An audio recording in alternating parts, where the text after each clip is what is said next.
How far would you go to brighten the Christmas of a stranger? Sometimes the world looks really dark and really difficult. It was just turning on a little light. You don't have to do something big. You just have to pay attention to what's around you. Hey, it's Julie. Welcome to Uncomfy, a show about sticking with moments that challenge us even when they're uncomfortable. The story I have for you today is really lovely.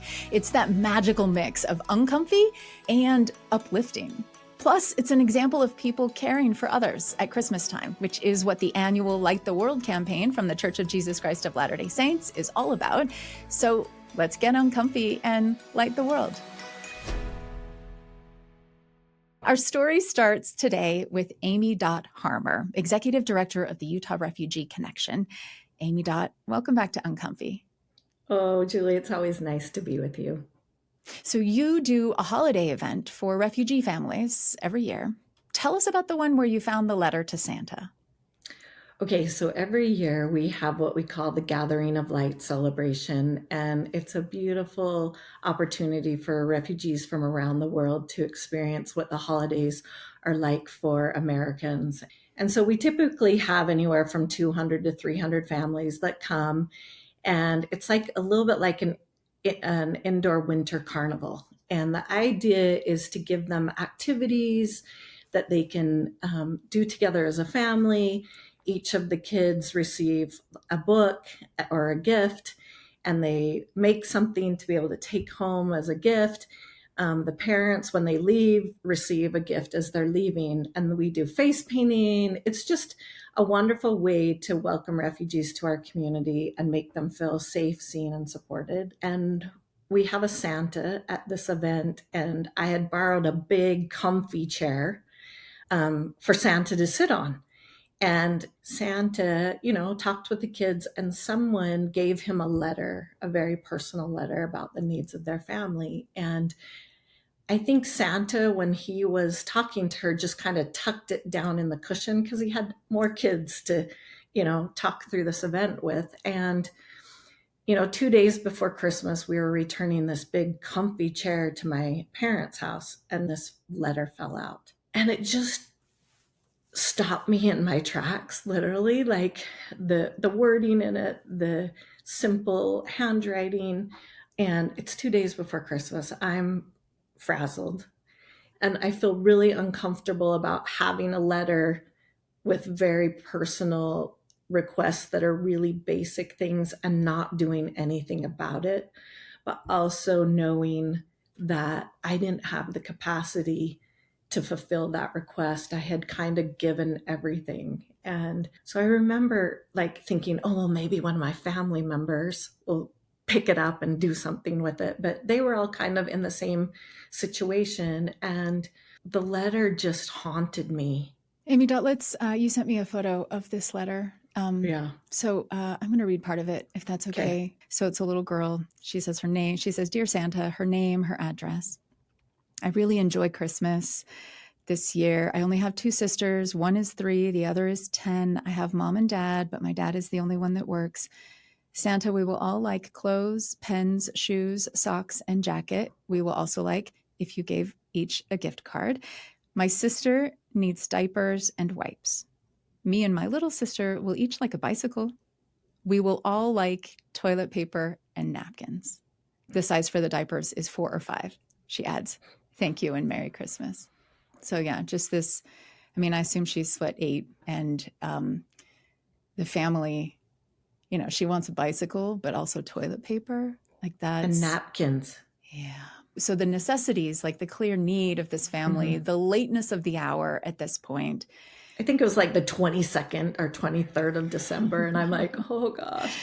And then you're thinking, we put her on Santa's lap at our event, and now Santa is not going to deliver. And how can I let that happen? Yeah. So what'd you do?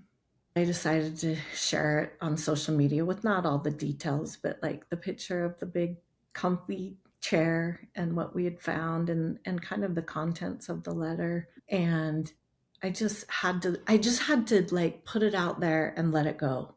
I just knew that I didn't have the capacity to do it. I wish I did. And frequently when something like that happens, I just pray I say, okay, God, I can't be the one to do this or fix this or help this person, but I'm going to pray that you know and you can inspire them.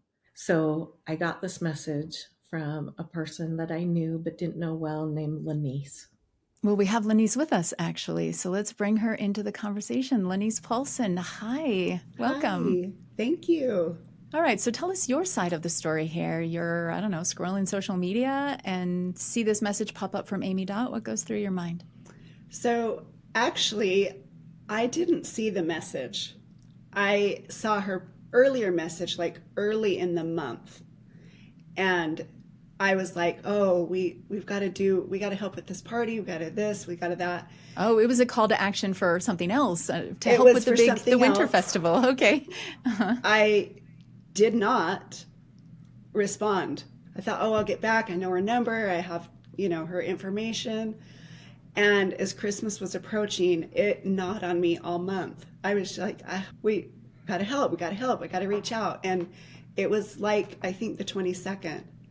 And I just said to my husband, I said, I'm sure they don't need help anymore.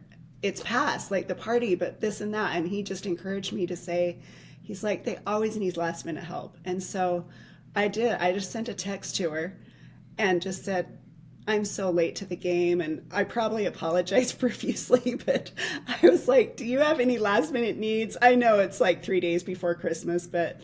And then she proceeded to tell me that she had found that note in the couch. I believe even it was like the night before.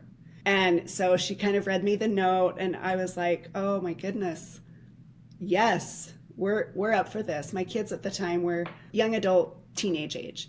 And so, very helpful. So we somehow connected, right? And got the note. And how did you solve the problem of, like not really knowing the full needs of this family? Or I don't know, it's a little awkward and maybe presumptuous to just like, hey, we got this letter from Santa somehow, and here we are on your doorstep, and you don't know us, right? Like, I just wonder, Right. like, how did you go about that? What was your creative solution It was to awkward. try to meet their needs? I got to be honest. It was Okay. because I was like, yeah, you don't want to show up to these random people's house and these random people at night.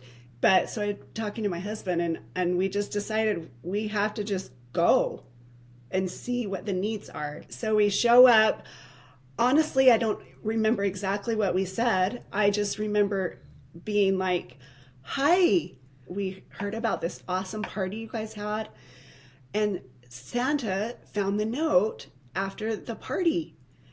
And we just are here to see what you guys need.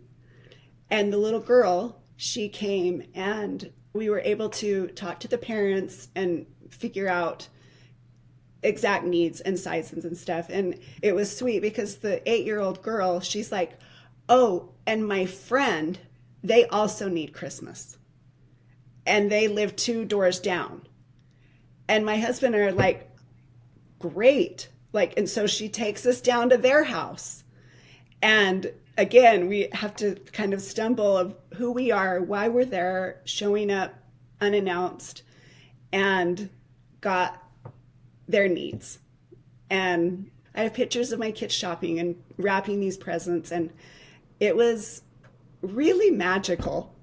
It was really magical. Like, I was so grateful that my kids they just jumped into action. We like made a list, we divided and conquered because we really didn't have that much time. And then we all put sweaters and Christmas hats, Santa hats, and Christmas, attire on, and we wrapped everything and just put them in bags and delivered to the families. And so it was a challenge to figure out how exactly to approach this. I think that is also what dissuades us sometimes from helping.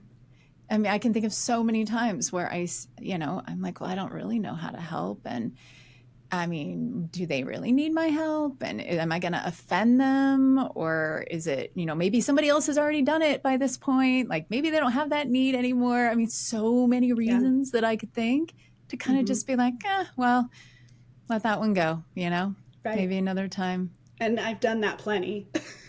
I've done that plenty, but it did gnaw on me. It gnawed all month. I was like, I got to reach out. And then And then just that extra nudge of it doesn't hurt. If she doesn't need help, she doesn't need help. And the timing was perfect for us. And as Amy said, she was slammed with her own family, and we had kind of wrapped it up because we didn't have this big, huge event that we planned, and it worked out great. And it's just a good reminder of how God is aware.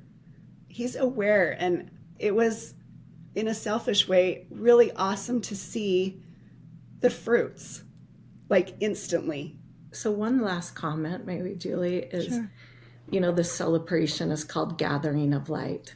And we kind of look at it symbolically of everyone bringing a little bit of what's beautiful about their life and then sharing that together. And frequently when the winter season hits, I've done some outdoor hikes, and there's a hike that I do that's right along, it's just along the foothills, and it's kind of cool to see all the lights come on as people wake up in the morning. And it's still dark, but they're getting up and getting ready.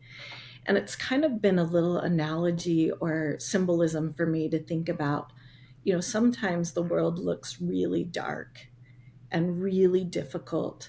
But I think about that hike, and I think about the Lenices that turn on a little light, and they're all kind of waking up at different times. And then little by little, this light floods the world. And so when I think about the gathering of the light, celebration that we have, and then the light, the world, this is what it's all about.